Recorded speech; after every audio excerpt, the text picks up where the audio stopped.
कहते हैं कि जय श्री राम नहीं बोलना चाहिए, जय सिया राम बोलना चाहिए। मैंने कहा तुमको एक अक्षर का ज्ञान तो है नहीं।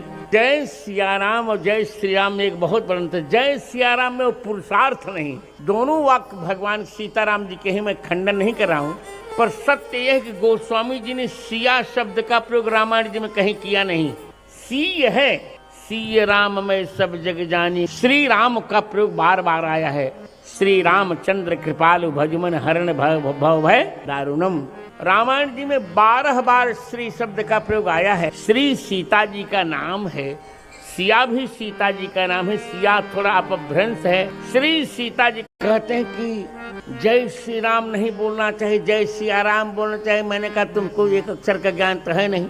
जय सिया राम और जय श्री राम में एक बहुत बड़ा अंतर। जय सिया राम में वो पुरुषार्थ नहीं, दोनों वाक्य भगवान सीताराम जी के ही, मैं खंडन नहीं कर रहा हूँ, पर सत्य यह है कि